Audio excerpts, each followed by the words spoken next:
Halo anak-anak kelas 8, bertemu kembali bersama Ibu Santi. Pada kesempatan kali ini kita akan belajar mengenai hukum Newton. Baik anak-anak, langsung saja yuk kita mulai. Yuk, yang pertama kita akan mengawali belajar tentang hukum 1 Newton. Bunyinya, bila resultan gaya yang bekerja pada suatu benda sama dengan 0 atau dalam kondisi seimbang, maka benda yang semula diam akan terus diam, atau yang semula bergerak akan terus bergerak dengan kecepatan tetap. Nah, ini persamaannya anak-anak. Ingat ya, ini sigma, dibacanya resultan gaya, F itu gaya. Apabila resultan gaya yang bekerja pada suatu benda nilainya sama dengan 0, maka ada dua kemungkinan. Yang pertama, bendanya diam, kecepatannya 0. Kemungkinan kedua, benda bergerak lurus beraturan atau GLB, kecepatannya tetap ya. Berikutnya, hukum 1 Newton disebut juga sebagai hukum kelembaman. Apa itu kelembaman ya? Kelembaman atau nama lainnya inersia adalah kemampuan benda untuk mempertahankan posisi atau kedudukannya semula. Bisa dikatakan setiap benda itu punya keinginan gitu ya untuk menolak perubahan. Jadi kalau yang dia sudah awalnya diem, pengennya diem terus. Nah kalau dia awalnya udah bergerak, pengennya gerak terus. Jadi susah untuk berubah gitu anak-anak. Itu inersia atau kelembaman. Sekali lagi, kemampuan benda untuk mempertahankan posisi atau kedudukannya semula. Nah ini inersia atau kelembaman itu dipengaruhi oleh massa anak-anak. Jadi kalau massanya besar, maka nanti inersianya juga besar. Kalau massanya kecil, inersianya juga kecil gitu ya. Seperti itu. Nah berikutnya, inilah contoh hukum 1 Newton anak-anak. Cukup banyak contohnya ya. Kita lihat satu persatu. Di sini ada gelas, kemudian ada kertas, ada koin. Ketika kertasnya itu ditarik dengan cepat, maka koinnya itu akan tertinggal anak-anak, bisa masuk ke dalam gelas. Jadi si koin ini mempertahankan posisinya, ya. Dia tidak ikut bergerak bersama kertas, gitu ya, ketinggalan koinnya. Kemudian untuk gambar yang tengah di sini juga sama anak-anak ya. Ini ada buku dan ada bejana gitu ya di atas meja, yang mana taplak mejanya ini ditarik dengan cepat. Ternyata buku dan bejananya tidak ikut bergerak atau tetap diam gitu anak-anak ya. Gambar yang ketiga pun sama. Ini menggambarkan ada sebuah telur gitu ya, diletakkan di atas gelas ya. Kemudian ketika piringnya itu digerakkan dengan cepat gitu ya, didorong dengan cepat, si telurnya ketinggalan gitu ya.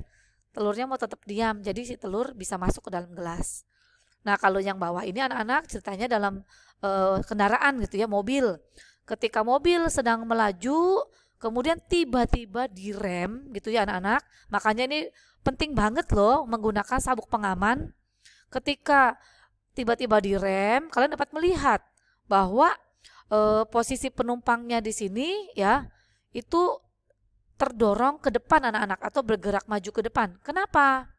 Karena si penumpang ini kan tadinya posisinya sedang bergerak ya di dalam mobil. Kemudian mobilnya tiba-tiba diam. Maka tubuh penumpangnya ini cenderung pengen terus bergerak anak-anak. Makanya tubuhnya bergerak ke depan seperti itu. Jadi pengennya gerak terus sebenarnya si tubuh penumpang itu ya. Ketika mobilnya berhenti, jadi tubuhnya bergerak ke depan. Begitu juga dengan contoh yang ini anak-anak ya. Ada seseorang naik motor, kemudian motornya menabrak tembok ya. Jadi motornya tiba-tiba berhenti gitu, berhenti mendadak. Nah kalian bisa lihat tubuh penumpangnya itu bisa terlempar loh. Ya jadi hati-hati anak-anak. Setelah kalian belajar tentang hukum 1 Newton akan adanya sifat kelembaman benda, bahwa benda cenderung mempertahankan posisinya semula, itu nanti hati-hati ya ketika kalian berkendara seperti itu.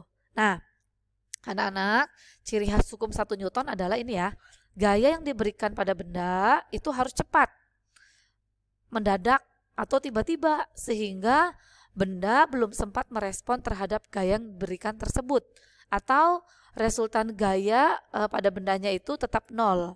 Jadi seolah-olah tidak ada gaya yang bekerja pada benda anak-anak, ya. Ini hukum 1 Newton. Berikutnya hukum 2 Newton. Bunyinya, resultan gaya yang bekerja pada suatu benda sebanding dengan massa benda dan percepatannya, atau percepatan benda itu sebanding dengan gaya yang diterima dan berbanding terbalik dengan massanya. Secara matematika dapat dituliskan sebagai berikut anak-anak. Jadi yang pertama ini ya, pernyataan pertama dituliskan seperti ini. Resultan gaya sama dengan M dikali A. Jadi resultan itu sebanding dengan massa dan percepatannya.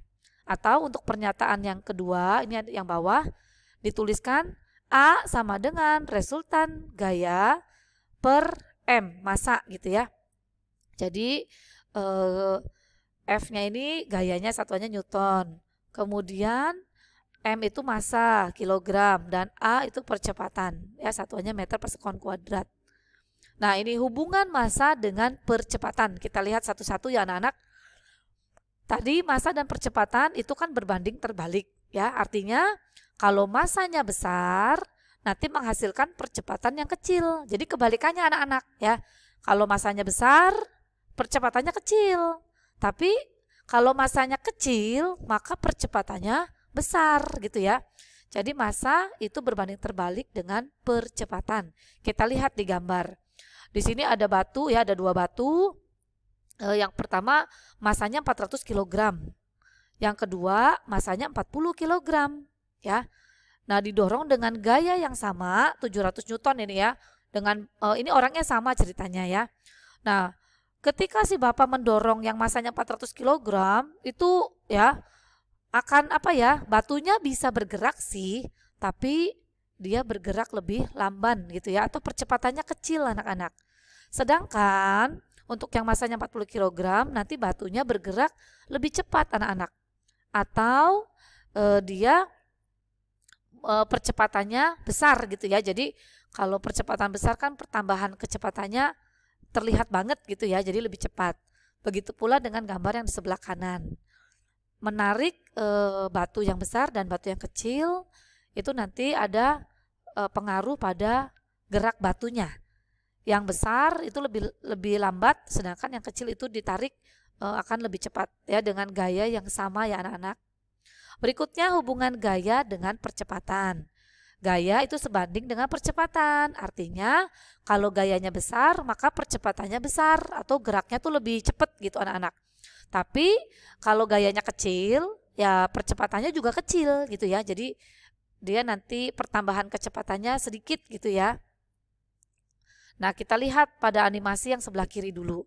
Ini awalnya si Bapak memukul palu dengan gaya yang kecil ya. Terlihat ini ya, dengan gaya kecil terlihat tuh lambat gitu ya si bolanya. Nah, sekarang yang kedua gayanya besar tuh. Kalian bisa lihat di situ ya bahwa percepatannya lebih besar gitu ya. Jadi gaya sebanding dengan percepatan. Untuk gambar yang sebelah kanan, ini ada seorang anak dan seorang ayah gitu ya, papahnya. Nah, anak dan bapak ini mendorong troli yang sama gitu ya, tetapi gaya dorongnya berbeda ya. Anaknya gaya dorongnya 500 Newton. Nah, papahnya mendorong dengan gaya 800 Newton. Maka nanti yang terjadi si anak itu gerak trolinya tuh lebih lambat dibandingin papahnya gitu ya. Jadi percepatan anaknya tuh lebih kecil dibandingin percepatan papahnya gitu ya. Jadi gaya yang besar, percepatannya besar, gaya yang kecil menghasilkan percepatan yang kecil juga, seperti itu. Bisa ya anak-anak? Berikutnya hukum 3 Newton. Bunyinya untuk setiap aksi ada suatu reaksi yang besarnya sama tetapi arahnya berlawanan, seperti itu. Nah, ini hanya contoh anak-anak, ceritanya nih si bapaknya tuh iseng mukul kuda gitu ya. Nah, kudanya nggak terima gitu ya. Bapaknya ditendang gitu ya. Jadi di sini ada aksi, nanti muncul reaksi. Aksinya adalah si bapak menendang kuda lebih dulu. Reaksinya kudanya gantian nendang si bapak. Jadi hati-hati anak-anak ya. Kalian pun dalam beraksi ya, menentukan aksi, hati-hati karena pasti nanti ada reaksi dari aksi yang kita lakukan ya.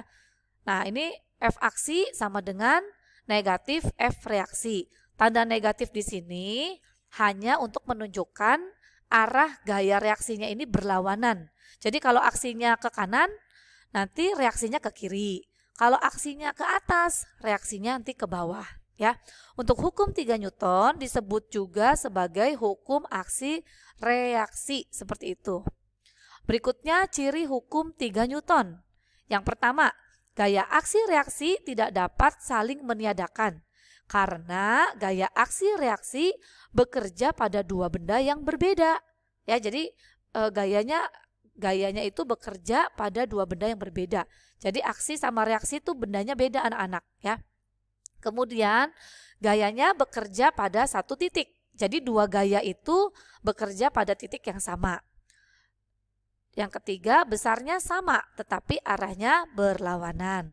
Nah, ini contoh hukum 3 Newton dalam keseharian gitu ya. Ini ada bola gitu ya, dijatuhkan, itu aksinya. Nah, reaksinya dia akan memantul gitu ya. Kemudian yang kedua, di sini ada mobil-mobilan bertenaga balon gitu ya. Jadi balonnya ditiup dulu, kemudian ketika udara dari balon itu keluar gitu ya, udaranya kan keluar ke kiri, maka otomatis ada reaksi yang membuat mobilnya bergerak ke kanan ya. Jadi atau si udara itu geraknya ke belakang. Nah, itu aksinya, reaksinya mobil-mobilan terdorong ke depan. Kemudian di sini anak-anak ya, ada seseorang yang sedang meluncurkan roket air ini ya. Nah, kalian bisa lihat itu ya, roketnya ke depan gitu ya, terdorong ke depan. Nah, si orangnya ini terdorong ke belakang. Itu aksi reaksinya anak-anak. Sedangkan contoh yang terakhir, di sini ada seseorang sedang memukul tembok. Nah, ini kalian bisa lihat ya. Semakin keras orang itu memukul tembok, maka semakin sakit tangannya. Kenapa? Ini loh anak-anak. Ini ada aksinya dulu ya, ini yang berwarna biru tuh aksi. Orangnya mukul tembok, itu aksinya. Nah, reaksinya, tembok itu sebenarnya memberi gaya kepada tangan orang itu. Jadi semakin besar gaya yang diberikan tangan ke tembok, ya semakin besar juga gaya yang diberikan tembok ke tangan. Jadi hati-hati anak-anak ya, kalau kalian lagi emosi, lagi marah, janganlah maksudnya aksinya tuh harus yang terkendali ya, hati-hati karena kalian akan menerima reaksi yang sama besar gitu ya. Kalau kamu mukul tembok semakin kencang ya kamu semakin sakit nanti. Hati-hati gitu ya anak-anak. Baik anak-anak, untuk hukum Newton materinya sampai di sini. Semoga penjelasan dari Ibu dapat membantu kalian dalam memahami materi hukum Newton. Terima kasih yang sudah menyaksikan video ini dari awal sampai akhir ya. Jangan lupa mengerjakan latihan soal yang ada di buku modul. Baik anak-anak semuanya, dadah, Tuhan memberkati.